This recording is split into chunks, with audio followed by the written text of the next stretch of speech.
শিক্ষার্থী বন্ধুরা, আজকে আমরা আবারও চলে এসেছি তোমাদের মাঝে এসএসসি 2025-এর আরো একটি অত্যন্ত গুরুত্বপূর্ণ প্রশ্ন নিয়ে, যেটা আমাদের এমসিকিউ প্লাস সৃজনশীল প্রশ্নে আসতে পারে।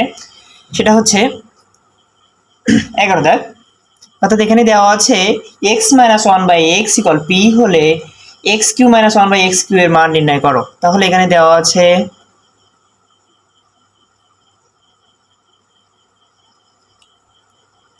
x - 1/x = p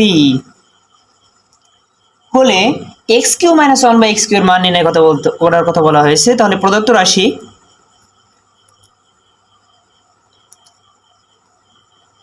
x³ - 1/x³ তাহলে এর মানটা আমাদের বের করতে হবে। সুপ্রিয় শিক্ষার্থী বন্ধুরা, যেহেতু এখানে আমাদের a³ - b³ এখানে a, এটা b, তাহলে a³ - b³ এর একটা সূত্র এখানে আসছে। অবশ্যই আমাদের সূত্রটা লক্ষ্য করতে হবে। তাহলে a³ - b³ সূত্র আসছে a³ - b³ সমান a - b whole cube plus 3ab into a - b। তাহলে এই সূত্র অনুযায়ী আমরা এই প্রশ্নটি সমাধান করব। তাহলে x³, তাহলে a - b হোল কিউব যেটা বলা হয়েছে, এটা আমরা a ধরছি, এটা আমরা b ধরছি। তাহলে x - 1/x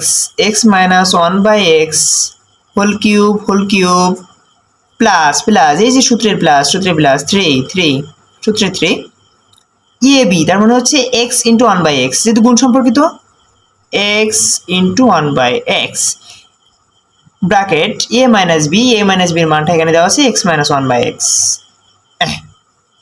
তাহলে x - 1/x হোল কিউব, এখানে x - 1/x হোল কিউবের মান p দেওয়া আছে, তাহলে আমরা p এর উপরে কিউব দিই, p³ প্লাস 3 ইন্টু ab যেহেতু দেওয়া হয়েছে, তাহলে এই এক্সটা লবের সাথে গুণ হয়ে হরের লবে ভাগ হবে, ভাগ হয়ে কেটে যাবে উপর নিচে, তাহলে x কেটে যাচ্ছে, শুধুমাত্র এখানে 3 থাকে। x * 1/x এর মানটা এখানে p দেওয়া আছে। সুপ্রিয় শিক্ষার্থী বন্ধুরা, আমাদের কিন্তু অলরেডি এটা সমাধান হয়ে গেছে।